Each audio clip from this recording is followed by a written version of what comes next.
NDA కూటమి ప్రభుత్వం అధికారంలోకి వచ్చి రెండేళ్లు పూర్తి చేసుకున్న సందర్భంగా రాష్ట్ర వ్యాప్తంగా ముఖ్యమంత్రి నారా చంద్రబాబు నాయుడు ఆదేశాల మేరకు తెలుగుదేశం పార్టీ ప్రతిష్టాత్మకంగా నిర్వహిస్తున్న రెండేళ్ల నమ్మకం సంక్షేమం అభివృద్ధి ఇంటింటి ప్రచార కార్యక్రమం ద్వారా పల్నాడు జిల్లా పిడుగురాళ్ల మండలంలోని పందిటివారిపాలెం గ్రామంలో ఇంటింటికి వెళ్లి సంక్షేమ పథకాలు అభివృద్ధి కార్యక్రమాలు ప్రజలకు వివరించి కార్యక్రమంలో గురజాల ఎమ్మెల్యే ఎరపతినేని శ్రీనివాసరావు పాల్గొన్నారు.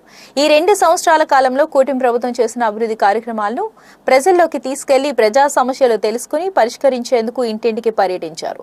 2 సంవత్సరాల కూటమి ప్రభుత్వం గురజాల నియోజకవర్గంలో చేసిన అభివృద్ధి సంక్షేమ కార్యక్రమాలను ప్రజలకు వివరించారు. అన్నా క్యాంటీన్లు 270 అన్నా క్యాంటీన్లు రాష్ట్రం నడుస్తూ ఉంది. మన దగ్గర పిడుగురాళ్లలో ఉంది.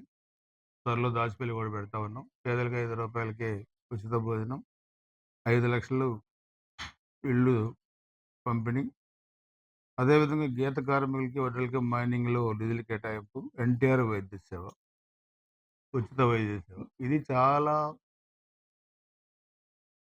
పేద ప్రజలకి చాలా ఆరోగ్యాన్ని కాపాడుకునే దాంట్లో ఈ భారతదేశంలో ఏ రాష్ట్ర ప్రభుత్వం చేయని విధంగా మన ప్రభుత్వం వేల కోట్ల రూపాయల నిధులు దీంట్లో ఖర్చు పెడతా ఉంది. ఇప్పటికే మన నియోజకవర్గంలో 8 కోట్లు పైగా మనం పార్టీలకు అతీతంగా ఈ సీఎం రిలీఫ్ ఫండ్లో మనం కొన్ని వందల కుటుంబాలకి మనం ఆర్థిక సాయం చేశాం. రాష్ట్ర వ్యాప్తంగా 175 నియోజకవర్గాలు చూసుకుంటే ఇది చాలా పెద్ద అమౌంట్. అదేవిధంగా మత్స్యకారులకు కూడా ఏటా 20,000.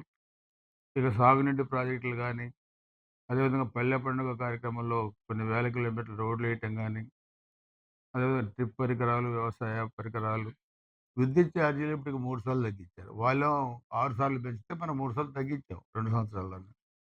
అదేవిధంగా మెగా డిఎస్సి 16,000 మంది కొత్త టీచర్లు. వాళ్ళేమో ఒక ఉద్యోగం ఇవ్వలేదు, మన ఉద్యోగం ఇస్తే అదొక ఏడుపు. మంచి పని జరిగింది. వేల మంది నిరుద్యోగ యువకులకి ఉద్యోగాలు వచ్చినాయి కాబట్టి ఆ గవర్నమెంట్కి పేరు రాకూడదు. విషం జిమ్మే కార్యక్రమం ఈరోజు చేస్తూ ఉన్నారు.